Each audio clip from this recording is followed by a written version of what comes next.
We're all negotiating pretty much every single day. Maybe it's for a car or your salary, or maybe it's just about where to get dinner. But what if that instinct we all have to come in strong, looking all powerful and sharp, what if that's the very thing that's actually holding you back? So let me ask you this. When you walk into that room, what's your number one goal? Is it to win, to get the absolute best deal no matter what? Or is it to just prove you're the one in charge?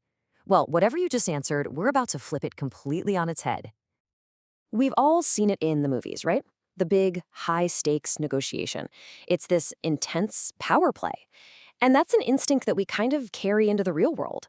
We feel like we have to come across as super sharp, project all this confidence, and just control the room from the second we walk through the door. But here's the crazy thing. Our best intentions almost always backfire. When you try so hard to look sharp, the other person, they just get defensive. When you try to control the entire conversation, they clam up and play it safe, revealing absolutely nothing. And when your whole focus is on impressing them, well, you just end up stuck. You're at a stalemate and nobody's willing to budge it. So what is going on here? Well, every single attempt you make to look impressive, it's like you're adding another brick to this invisible wall that's building up between you and the other person. You think you're projecting strength, but what you're actually doing is creating friction and shutting down any real chance of communication. And here's the real heart of the problem. The moment you puff out your chest, the other person just clams up. They don't see a collaborator, they see an adversary, so they give you nothing. And let's be honest, in a negotiation, information is everything.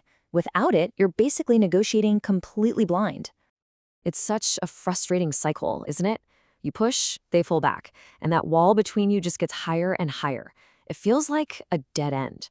But what if this entire approach, this whole mindset about needing control and dominance, what if it's all completely wrong?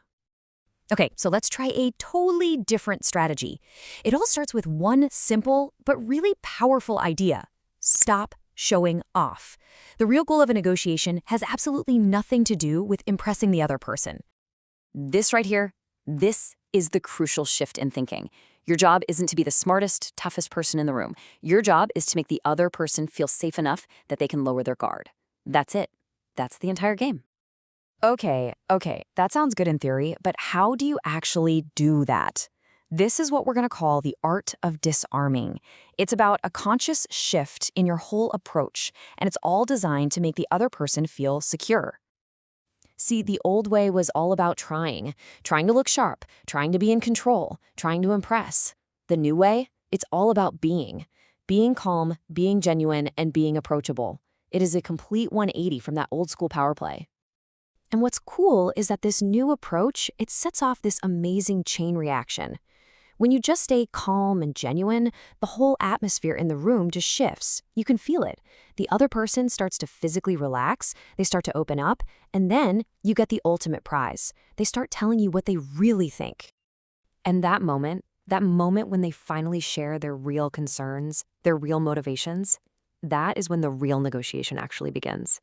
Everything that happened before that, it was just noise. Let's just put it this way. Real progress doesn't happen when you seize control. It happens when you create an environment where the other person feels safe enough to let their guard down. That is where the magic happens. That's where the real deals get made. So the takeaway here is pretty simple, but it's also profound. The next time you walk into a negotiation, or really any important conversation, just ask yourself one question. Are my actions right now building a wall that's going to keep people out? Or am I building a bridge that invites them in?